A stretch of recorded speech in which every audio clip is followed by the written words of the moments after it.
Hello smarties, welcome back to SC educators. NCERT class 9 mathematics का बहुत interesting important chapter that is surface area volume.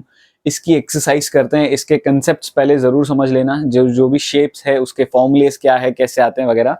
तो सबसे पहला shape जिसके based ये एक्सरसाइज है वो है कोन। तो कोन के बारे में अगर मैं कहूं तो पहले तो बेसिक आइडिया ये ले लो, जो कोन है वो यहां से इस वाले पोजीशन से, आपने डेफिनेटली बर्थडे कैप देखी होगी, आइसक्रीम कोन देखा होगा, या इवन भेलपुरी वाला जो है वो कोन जैसा बना के भेल बनाता है, तो वो शेप देखा होगा। कुछ ऐसा दिखता है, राइट। इसको मैं अपराइट कर दूं तो ऐसा दिखेगा। तो यहां पर इतना ये जो सराउंडिंग पोर्शन होता है, ये वाला पोर्शन जो होता है ये कर्व्ड होता है। तो इस चीज का एरिया जो होता है इसे बोला जाता है कर्व्ड सरफेस एरिया। और जो फ्लैट पोर्शन होता है वो अलग होता है, उसको भी गिन सकते हैं डिपेंडिंग अपॉन क्वेश्चन क्या है। सिर्फ कर्व्ड सरफेस एरिया पूछा है तो सिर्फ ये एरिया गिनूंगा। अगर टोटल सरफेस एरिया पूछा हो तो मुझे ये जो बेस है, इसे बेस बोला जाता है, इस एरिया को भी काउंट करना पड़ता है, राइट। तो उसी लॉजिक से यहां पर सबसे पहला क्वेश्चन क्या दिया हुआ है कि diameter of the base of a cone is 10.5 centimetre. Diameter कुछ दिया हुआ है 10.5 सेंटीमीटर। अब इस चैप्टर के हिसाब से एक बहुत ही इंपॉर्टेंट गोल्डन टिप दे रहा हूं, कभी भी चीजों को ज्यादा डेसिमल में मत यूज करना। मतलब रेडियस, लेंथ वगैरह जो है ज्यादातर मत यूज करना। रेयर केस में यूज करना पड़ेगा, बट यहां पर जैसे डायमीटर दिया है तो रेडियस बच्चे बच्चे को पता है कि डायमीटर का आधा होता है, तो सब डिवाइड बाई 2 कर लेते हैं और डेसिमल में ढूंढ लेते हैं। 10.5 डिवाइड बाई 2 जो कि होता है 5.25, लेकिन वो कैलकुलेशन में थोड़ा सा कॉम्प्लिकेटेड हो सकता है। तो बेटर मैं इसको कैसे यूज करूंगा, डेसिमल हटाऊं तो ये बन जाएगा 105 डिवाइड बाई 20। पॉइंट हटाया तो नीचे 0 लग गया, और 5 से इसे कट करूं तो सिंप्लीफाइड फॉर्म में ये कुछ ऐसा बन जाता है। तो 21/4 सेंटीमीटर एज अ रेडियस मैं इसे यूज करूंगा। और भी क्या इंफॉर्मेशन दी है, स्लैंट हाइट, ये जो ये वाला पोर्शन जो है इसकी वैल्यू मुझे कुछ दी है 21 सेंटीमीटर, राइट। स्लैंट हाइट टेढ़ी वाली लाइन होती है, स्ट्रेट लाइन जो परपेंडिकुलर बनती है रेडियस के साथ वो हाइट होती है। तो दोनों में कंफ्यूज मत होना बिल्कुल। सो यहाँ एल की वैल्यू है मेरे पास 10 सेंटीमीटर। 10 सेंटीमीटर। और क्वेश्चन बड़ा ही सिंपल है, find its curved surface area. तो CSA ऑफ कोन, इसका बड़ा आसान सा फॉर्मूला है पाई आर एल। क्वेश्चन में जब तक ना बोला जाए तब तक पाई की वैल्यू 22/7 यूज करनी है। रेडियस अभी हमने देखा ही है 21/4, और स्लैंट हाइट की वैल्यू 10 हमें दी हुई है, राइट। ये तीनों चीजें दी है। अब हम थोड़ा कट कर लेंगे, 7 1 7 3, ये 2 11 2 5। तो मेरे पास बचता है 11 इंटू 3 इंटू 5, जो कि मल्टीप्लीकेशन आता है 165। यूनिट बहुत इंपॉर्टेंट है, 165 सेंटीमीटर स्क्वायर। फाइनल स्टेटमेंट आप जरूर लिखेंगे। तो तीन चीजें बहुत जरूरी है, गिवन इंफॉर्मेशन लिखना, फॉर्मूला लिखना, और जो आंसर आ रहा है उसके साथ यूनिट लिखना। यूनिट मिस मत करना, आधा मार्क काट सकते हैं। देखो, यूनिट लिखने पर एक्स्ट्रा मार्क नहीं मिलते, लेकिन ना लिखने पर मार्क्स कटते जरूर है। तो ये छोटी छोटी चीजों का जरूर ध्यान रखना। स्कूल में टीचर्स थोड़े डिपेंडिंग अपॉन कैसा आपका मैथमेटिक्स टीचर है वो मार्क्स कट कर सकते हैं। नेक्स्ट क्वेश्चन नंबर 2 देखते हैं, find the total surface area. इस बार टोटल सरफेस एरिया ढूंढना है। स्लैंट हाइट हमें दी है, डायमीटर हमें दिया हुआ है। तो स्लैंट हाइट हमें कुछ दी हुई है 21 मीटर, और जो डायमीटर है वो हमें दिया हुआ है 24 मीटर। अगर डायमीटर 24 मीटर है तो रेडियस कितना आ जाएगा, very simple, 12 metre. So dimensions तो हमें दिए हैं, हमें पूछा है TSA। So TSA of cone is very simple, pi r bracket में L प्लस आर। यहाँ पे मैं वैल्यूज पुट कर दूंगा, 22/7, रेडियस मेरा 12 है, और यहाँ पर 21 प्लस 12, सो ये निकल के आता है 22/7 इंटू 12 इंटू 33। तो न्यूमरेटर के जो तीनों नंबर्स है तीनों का ही आपको मल्टीप्लीकेशन करना है, और मल्टीप्लाई करने के बाद यहाँ पर डिवाइड बाई 7 करना है। वीडियो की लेंथ काफी बड़ी ना हो जाए इसलिए मैं यहाँ कैलकुलेटर का यूज कर रहा हूँ, आपको डेफिनेटली नहीं करना है। और आई एम अज्यूमिंग आप 9th स्टैंडर्ड में आ गए हो तो डेफिनेटली इतना डिवीजन मल्टीप्लीकेशन तो कर ही सकते हो, राइट।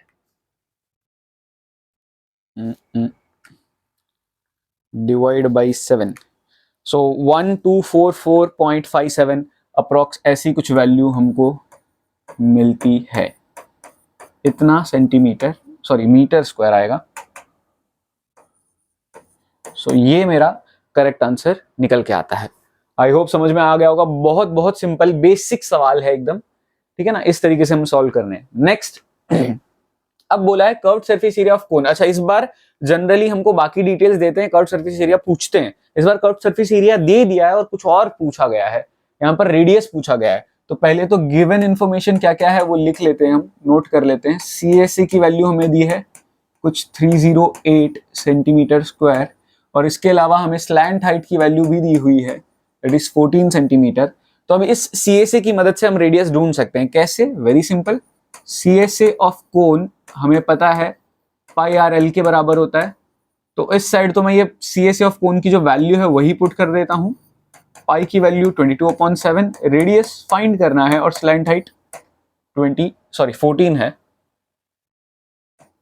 सो यहाँ पे 7172, 2 इंटू 22 इज 44, और ये जो 44 है वो दूसरी साइड डिवीजन में जाएगा, डिवीजन में जाएगा तो हमको रेडियस की वैल्यू मिल जाएगी 7 सेंटीमीटर, ठीक है ना। 4 7 28, वो थोड़ा अप्रोक्सीमेशन लगाया है मैंने, बाकी आप कैलकुलेट इजीली कर ही सकते हो, I am 100% sure. So radius तो निकल के आ गया। अब बारी आती है TSA की, जो कि ढूंढना है सेकंड पार्ट, ये तो हमारा फर्स्ट पार्ट था, अब सेकंड पार्ट। सो TSA का फॉर्मूला होता है pi R L plus R, so pi 22/7, radius अभी जस्ट ढूंढा 7, स्लैंट हाइट 14 दिया हुआ था प्लस 7, यहाँ पे 7 और 7 तो कैंसिल हो गया, बच गया 22 इंटू यहाँ बच गया 21। सो 22 इंटू 21 तो बड़ा सिंपल होता है, 220, 440, 440 plus 22 is 462 centimetre square. So that's how you find total surface area. बहुत सिंपल से स्टेप्स थे, इतना सिंपल लॉजिक लगाना था, सिर्फ फॉर्मूला ही आपको यूज करना है अच्छे से, दैट्स इट, और कुछ नहीं, कोई रॉकेट साइंस नहीं है, बहुत सिंपल चैप्टर है, फॉर्मूले का फंडा बहुत क्लियर होना चाहिए। Next, a conical tent is 10 metre high and the radius of its base is 24 metre. तो बेस जो रेडियस है वो कुछ दिया हुआ है 24 मीटर और 10 मीटर हाई, यानी ये हाइट दी हुई है 10 मीटर। अब हमें बोला गया सबसे पहले तो स्लैंट हाइट ढूंढो, तो फॉर्मूले के कंसेप्ट से आपको पता होगा ये कुछ राइट एंगल ट्रायंगल बनता है, तो पाइथागोरस थ्योरम आपको पता होगा। सो उसी बेसिस पर पहले तो गिवन इंफॉर्मेशन हमारे पास हाइट दी हुई है 10 मीटर और रेडियस जो है वो दिया हुआ है 24 मीटर। सो यहाँ पर L square is equal to R square plus H square, ये आपको पता ही होगा, हाइपोटेन्यूज का स्क्वायर जो है वो बाकी दोनों के स्क्वायर का सम होता है, तो उससे ये उस लॉजिक से ये फॉर्मूला निकल के आता है। अब रेडियस है 24 का स्क्वायर होता है 576, हाइट 10 है, 10 का स्क्वायर 100 होता है, दोनों को मैं ऐड कर दूं तो ये बनता है 676, और ये 26 का स्क्वायर होता है 676, इसीलिए यहाँ पर स्लैंट हाइट निकल के आ जाएगी मेरी 26 मीटर। नेक्स्ट चीज, the cost of canvas required to make the tent if the cost. अच्छा देखो, अब यहाँ पर एक बहुत इंपॉर्टेंट मुद्दा है, ध्यान से समझना। टेंट जो है ना उसका कुछ कॉस्ट हमको निकालना है, तो पहले तो जरूरत क्या चीज पड़ेगी, तो एक सिंपल सा फंडा, आप स्टेशनरी जाते हो कुछ पेन खरीदने, एक पेन की कीमत 5 रुपए, आप दुकानदार को टोटल कितने रुपए दोगे वो डिपेंड करता है कितने पेन आप खरीदते हो, राइट। 5 रुपए एक की कीमत है, लेकिन कितने पेन खरीदे उसके बेसिस पर ही तो टोटल अमाउंट पता चलेगा। सेम लॉजिक हमेशा जब भी कोई भी चैप्टर हो जिसमें कॉस्टिंग निकालनी है, तो उसका लॉजिक यही है कि 1 मीटर स्क्वायर का एरिया, जैसे हेरॉन्स फॉर्मूला भी है तो उसमें भी इस तरह का क्वेश्चन आता है, तो 1 मीटर स्क्वायर का रुपया जो रुपीज लग रहे हैं वो 70 रुपए, 70 रुपीज, तो टोटल रुपए उसको जो देने हैं वो किस पे डिपेंड करता है, कितना कपड़ा वो खरीद रहा है, कितना एरिया ऑफ कपड़ा, और कितना एरिया ऑफ कपड़ा खरीद रहा है मतलब क्या ढूंढना है, CSA। अब यहाँ पे अगेन एक सवाल आता है कि सर पता कैसे चलेगा CSA ढूंढना है TSA ढूंढना है, क्वेश्चन में तो बोला ही नहीं है कि सरफेस एरिया ढूंढना है। तो यहाँ पर याद रखना, बाय डिफॉल्ट टेंट जो है ना वो सिर्फ ये कर्व्ड पोर्शन पे ही कपड़ा यूज हुआ है, बेस पे बिछाने के लिए नहीं यूज हुआ। अब क्वेश्चन में जब भी बोला जाएगा कि cloth is being used for the base also, या ऐसे कुछ इंफॉर्मेशन बेस के रिलेटेड दी होगी तो ही मैं कंसिडर करूंगा, वरना बाय डिफॉल्ट याद रखना CSA ही आएगा। क्वेश्चन में बोला जाए कि नीचे से भी टेंट को ढक रहे हैं, क्लोज कर रहे हैं, कुछ बिछा रहे हैं, सो XYZ, तो ही आपको TSA कंसिडर करना है। सो यहां पर तो हम CSA फाइंड करेंगे। सो CSA ऑफ टेंट या cloth is equal to pi RL, pi is 22/7, radius मेरा है 724, ये 724 नहीं है, ये एंगल बनाया हुआ है, और स्लैंट हाइट जो है वो है 26। अब यहाँ पर मैं डेसिमल में फाइंड नहीं करूंगा क्योंकि अल्टीमेट चीज मुझे कॉस्ट ढूंढनी है, ना कि कर्व सरफेस एरिया। तो cost will be equal to C A से जितना भी एरिया है इंटू 70, यानी कि 22/7 इंटू 24 इंटू 26 इंटू 70। अब 7 और 70 कट जाएगा, तो इन चारों चीजों का मल्टीप्लीकेशन करना है, 22, 24, 26 और 10, जिससे हमको फाइनल आंसर मिल जाएगा। तो आंसर मेरा निकल के आता है कुछ 137280, 137280 इतना, सॉरी मीटर स्क्वायर नहीं आएगा, ये तो कॉस्ट है। सो यहाँ पे इतने रुपए का कपड़ा खरीदना पड़ेगा टेंट बनाने के लिए।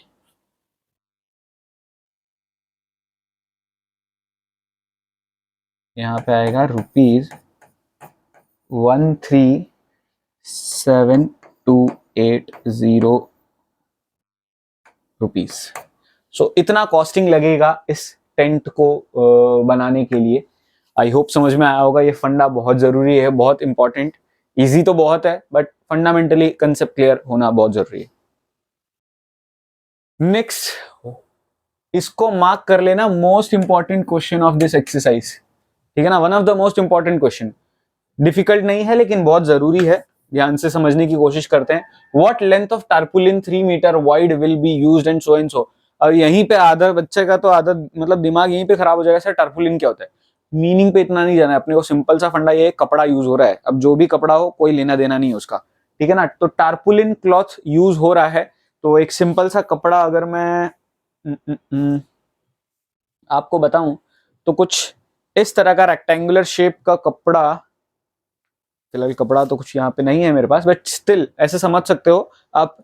बाय डिफॉल्ट कोई भी क्लॉथ जो होता है, कोई भी कपड़ा होता है, मतलब सिलने से, स्टिचिंग से पहले, कोई पर्टिकुलर मैं कपड़ा, शर्ट टी शर्ट पैंट जो भी बना रहा हूँ उससे पहले सिर्फ और सिर्फ क्लॉथ जो है वो बाय डिफॉल्ट रेक्टेंगल शेप का होता है, ठीक है। तो रेक्टेंगुलर शेप का कपड़ा है जिसको फोल्ड कर करा के, स्टिच कर करा के यहाँ पर टेंट बनाया जा रहा है कोन शेप का, ठीक है ना। पहले तो फंडा समझ लेना, कपड़े को फोल्ड कर करा के कोन शेप का टेंट बनाया जा रहा है। अब जो कपड़ा बाय डिफॉल्ट रेक्टेंगल शेप का था वो चौड़ा तो 3 मीटर है, लेकिन कितना लंबा कपड़ा यूज हो रहा है, कितने मीटर का कपड़ा यूज हो रहा है, ये क्वेश्चन है मेन। आई होप समझ में आ रहा है क्वेश्चन क्या है। जो कपड़ा है वो कितना लंबा, 10 मीटर, 50 मीटर, 100 मीटर जो भी है, वो कितना कपड़ा यूज हो रहा है, ये हमको पूछा है, कितना लंबा कपड़ा यूज हो रहा है इस टेंट को बनाने के लिए। अब यहां पर एक बहुत ही इंपॉर्टेंट चीज, कपड़े को अगर मैं फोल्ड कर देता हूं तो कौन सी चीज अभी भी सेम रहेगी, एरिया, ठीक है ना। कपड़ा खोल दिया तो भी कपड़े का एरिया जो है, जो रेक्टेंगल का एरिया होता है, और कपड़े को फोल्ड करके टेंट बना दूं तो भी जो कर्व्ड सरफेस एरिया है वो दोनों सेम टू सेम रहता है। यहाँ पे बहुत जरूरी है ये फंडा समझने के लिए। CSA of cone and area of rectangle is same, is equal. तो यहां पर वही लॉजिक लगेगा।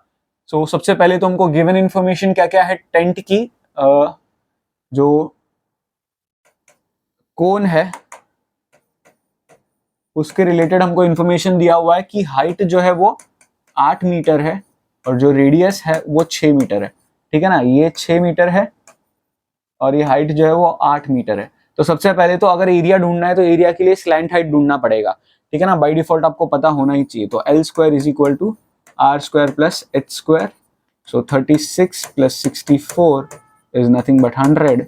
सो देयरफॉर L की वैल्यू निकल के आती है 10 मीटर। तो ये स्लैंट हाइट जो है मेरा वो कितना बड़ा है, 10 मीटर। अब CSA of cone is pi R L. Pi की वैल्यू क्वेश्चन में 3.14 दी है। यहाँ पर प्रेजेंस ऑफ माइंड रखना है। हाँ, ये गलती अगर कर दी 22/7 की, 100% आंसर गलत आएगा, क्योंकि अल्टीमेटली तो मुझे कुछ कॉस्ट नहीं, टोटल मीटर ढूंढना है। तो पहले यहाँ पर गलती कर दूंगा तो आगे के स्टेप्स में गलती होने के पूरे पूरे चांसेस। इनटू रेडियस मेरा है 6, स्लैंट हाइट 10 अभी ही फाइंड की थी। सो यहाँ पे ये निकल के आता है 6 4 24, 6 1 6, 8 आएगा, 8 और ये 18। और 10 से मल्टीप्लाई हो रहा है तो एक और डिजिट, तो यहाँ पे 188.4 मीटर स्क्वायर ये मेरा CSA निकल के आता है, ठीक है ना। अब नेक्स्ट इंपॉर्टेंट पार्ट यहाँ पर ध्यान से समझते हैं। ये तो मैंने जो कोन था उसका कर्व सरफेस एरिया ढूंढा, और मैंने बताया था इसी कोन का जो कर्व सरफेस एरिया है वो क्लॉथ के एरिया के बराबर होगा। यानी मैं कह सकता हूं देयरफॉर एरिया ऑफ क्लॉथ, या टारपुलिन भी लिख सकते हो, area of tarpaulin, area of tarpaulin equals to 188.4। और एरिया ऑफ टारपुलिन क्या होगा, लेंथ इनटू ब्रेड्थ के बराबर, क्योंकि रेक्टेंगल का एरिया हम ऐसे ही ढूंढते हैं, जिसमें से लेंथ मुझे ढूंढना है, ब्रेड्थ 3 मीटर दी हुई है, ये 3 नीचे जाके डिवाइड होगा तो लेंथ की वैल्यू मिलेगी मुझे 62.8 मीटर। बहुत बच्चे खुश हो जाएंगे, ये फाइनल आंसर मार्क कर देंगे।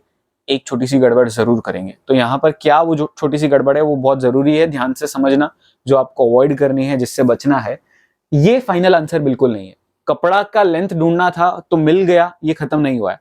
क्योंकि जब मैं नॉर्मल कपड़ा लेता हूं और उसको स्टिच करता हूं, तो स्टिच करते हुए उस कपड़े का थोड़ा सा पोर्शन मुझे ओवरलैप करना पड़ता है स्टिचिंग करने के लिए, ठीक है ना। सिलाई मशीन अगर चलानी है तो वो जो कपड़ा है फोल्ड किया तो एक के ऊपर एक थोड़ा सा ओवरलैप करना पड़ेगा, तो वो एक्स्ट्रा मार्जिन लेना पड़ता है। एक्स्ट्रा मार्जिन मतलब एक्स्ट्रा थोड़ा सा कपड़ा लेना पड़ता है स्टिचिंग के लिए।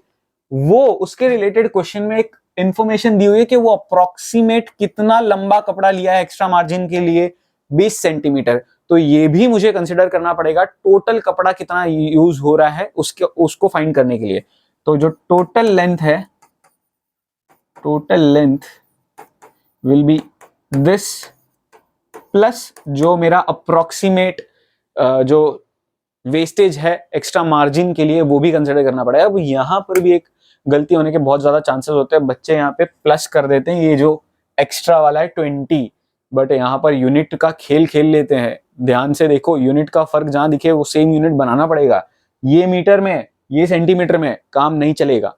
तो इस सेंटीमीटर वाले को मीटर में अगर लिखना हो तो 20 सेंटीमीटर 0.2 मीटर होता है। अब दोनों को अगर मैं ऐड कर दूं तो ये बन जाता है 63.0 विच इज नथिंग बट 63। सो जो टोटल लेंथ ऑफ कपड़ा जो यूज हो रहा है वो कितना है, 63 metre. That's how you do this, very very important. इस वाले पार्ट को, इस वाले क्वेश्चन को जरूर वापस से देखना, 2-4 बार लिखना नोटबुक में, प्रैक्टिस बहुत जरूरी है।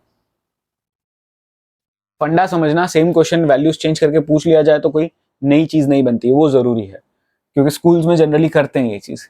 Slant height and base diameter of conical tomb is 25 meter and 14 meter.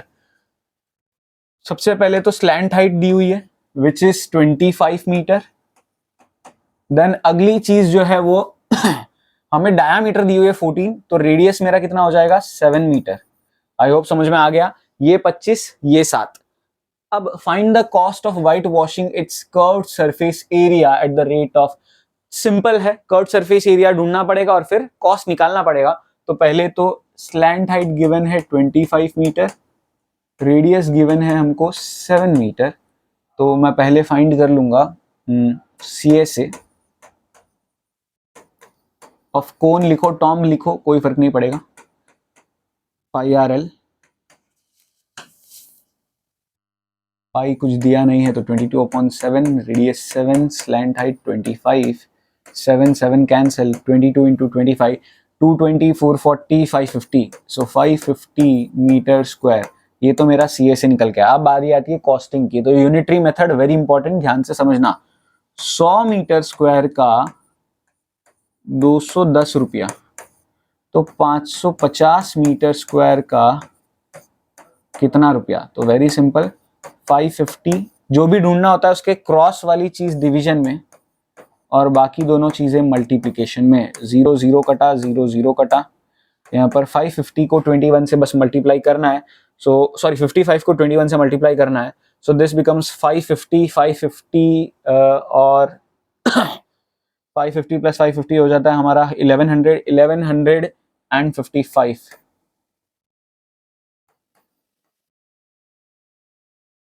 यहाँ पर इरेजर इरेजर इरेजर, हमारा कॉस्ट निकल के कितना आया, 1155 रुपए।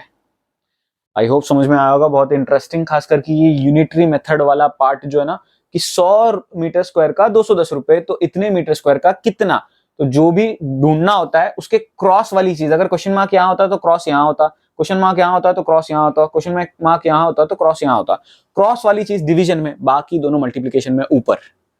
आई होप समझ में आ गया होगा, very simple. Next question, a joker's cap is in the form of a right circular cone of base radius 7 centimeter, base radius 7 centimeter, पहली इंफॉर्मेशन, एंड हाइट 24 सेंटीमीटर, दूसरी इंफॉर्मेशन। हमें बोला है find the area of sheet required to make 10 such caps, तो area पूछा है, cap definitely सिर्फ curved यहां से ही एरिया हो सकता है, यहां से तो खाली है, तभी तो मैं कैप पहन पाऊंगा, राइट। तो सीए से ढूंढना पड़ेगा और इंटू 10 करना पड़ेगा, क्योंकि 10 कैप्स का सीए से ढूंढना है। तो वेरी सिंपल, सबसे पहले तो स्लैंट हाइट ढूंढना पड़ेगा। सो गिवन इंफॉर्मेशन क्या है, रेडियस है 7 सेंटीमीटर का, हाइट है 24 सेंटीमीटर। स्लैंट हाइट आप फॉर्मूला यूज करोगे, फॉर्मूला यूज करके डिराइव करोगे। मुझे ये पाइथागोरियन ट्रिपलेट्स थोड़े याद है, तो उसकी मदद से मैं डायरेक्ट लिख लूंगा, ये मेरा निकल के आएगा 25 सेंटीमीटर। सो एल मुझे मिल चुका है। अब सीएसए की बात करूं, सीएसए ऑफ वन कैप या कोन लिख लो, तो यहाँ पे ये हो जाएगा पाई आर एल, या डायरेक्ट 10 कैप से लिख लेंगे तो पाई आर एल इंटू 10, हम एक साथ भी कर सकते हैं, कोई फर्क नहीं पड़ेगा। सो 22/7 into radius is 7 into slant height is 25 into 10। सो यहाँ पे 7 7 कट गया, 22 इंटू 25 20, या तो फिर ऐसे भी कर सकते हैं, 25 इंटू 10 250, 250 का डबल 500, 550 इंटू 10, सो ये निकल के आएगा 5500 सेंटीमीटर स्क्वायर। तो 10 कैप्स का एरिया कुछ इतना होगा। आप चाहो तो एक का ढूंढ के इंटू 10 कर लो तो भी सेम आएगा, कोई फर्क नहीं पड़ेगा, बट यही प्रोसीजर आपको फॉलो करना है। That's it, very simple. I hope समझ में आ गया होगा, बहुत इजी वाला था ये तो। Next last question I guess exercise का, एंड वेरी इंपॉर्टेंट, क्योंकि क्वेश्चन बहुत लंबा है बट वैसे डिफिकल्ट बिल्कुल नहीं है। अब एक बस स्टॉप है, बैरिकेड किया जा रहा है। बैरिकेड का मतलब क्या होता है उसको बाउंड्री दी जा रही है, ठीक है ना। आप लोगों ने देखा होगा सड़क पे काम चलते हैं तब वो एक कोन्स लगाए जाते हैं ऑरेंज कलर के और स्ट्रिप्स वाले, तो उससे उसको सराउंड किया जा रहा है। 50 कोन लगाए जा रहे हैं, हॉलो कोन्स। हॉलो कोन्स मतलब अंदर से खोखला है, तो खोखला है, तो सिर्फ कर्व सरफेस एरिया है।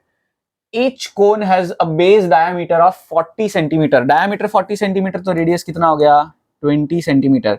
अब चीजें मीटर में है आगे, ठीक है ना, मीटर स्क्वायर, और तो उस हिसाब से 20 सेंटीमीटर को मैं मीटर में लिखूं तो ये कुछ निकलता है 0.2 मीटर। हाइट 1 मीटर दी हुई है। अब मुझे स्लैंट हाइट पहले ढूंढनी ही पड़ेगी, तो पहले तो नोट कर लेता हूं, radius is 0.2 metre and height is 1 meter. So slant height L will be r square plus h square. So radius मतलब 0.2 का स्क्वायर, 0.2 का स्क्वायर गलत मत करना, 0.4 नहीं होता, 0.04 होता है। This is very important. 1 का स्क्वायर तो 1 ही होता है, ऐड करूंगा तो ये बन जाता है 1.04। अब ये तो मेरा L स्क्वायर है, तो सिर्फ L कितना होगा, इसका रूट, और इसका रूट निकालना डिफिकल्ट नहीं है क्योंकि क्वेश्चन में गिवन है 1.02 मीटर। आई होप इतना पार्ट तो समझ में आ गया। अब मुझे ऐसे 50 कोन्स है और 12 पर मीटर स्क्वायर का कॉस्टिंग भी है, तो पहले तो CSA ऑफ 50 हॉलो कोन्स क्या होगा, पाई आर एल इंटू 50, ठीक है ना। पाई क्वेश्चन में दिया है 3.14, रेडियस 0.2, स्लैंट हाइट अभी फाइंड की थी 1.02, इंटू करना है 50, ठीक है ना, 50 कोन्स है इसलिए। अब यहां पर मैं 3.14 को डेसिमल हटा देते हैं, तो डेसिमल हटाएंगे तो 314 इंटू 2 इंटू 102 इंटू 50। तो पहले तो इसका 100, इस 0.2 का 10 और 102 का भी 100 आएगा, तो ये जिनके जिनके मैंने डेसिमल हटाया, जितने डिजिट्स के आगे डेसिमल था उसके हिसाब से नीचे जीरोस लिख लिए। अब यहाँ पर 0 और 0 कैंसिल हो गया, 5 1 जा 5 2 जा 2 और 2 भी कैंसिल हो गया, तो कुछ बचता है मेरे पास 314 इंटू 102 डिवाइड बाई 1000, ठीक है ना। तो ये तो है, इसके अलावा अब मुझे कॉस्ट भी तो फाइंड करना था, तो कॉस्ट क्या हो जाएगा, सिंपली जो मेरा एरिया है मल्टीप्लाइड बाई 12। क्यों 12? क्योंकि 12 1 मीटर स्क्वायर का कॉस्टिंग है। सो जो भी एरिया है उसको मैं 12 से मल्टीप्लाई करूंगा तो ही तो मुझे टोटल कॉस्ट मिलेगा। अब ये कैलकुलेशन हम कर लेते हैं फटाफट से। सो ये निकल के आता है कुछ ₹384.336। क्या हमें अप्रोक्सीमेट वैल्यू ढूंढनी है, approximate costing, if the what will be the cost of painting, तो कॉस्ट ऑफ पेंटिंग यही होगा, इतना रुपीस। आई होप समझ में आया होगा, बहुत बहुत इंटरेस्टिंग। अगेन ये कैलकुलेशन वाइज थोड़ा सा डिफिकल्ट पड़ सकता है, एक्यूरेसी रखना जरूर, ये नंबर्स थोड़े बड़े हैं, घबराना नहीं है, बेसिक मल्टीप्लिकेशन तो बचपन से ही सीखा है, बट ठीक है आदत खराब हो गई कोरोना के बाद से, वैसे ही कैलकुलेशन और लिखना कम, तो वो सब चीजों का ध्यान रखना है, बस इतना सा आपको प्योर कैलकुलेशन करना है, दैट्स इट।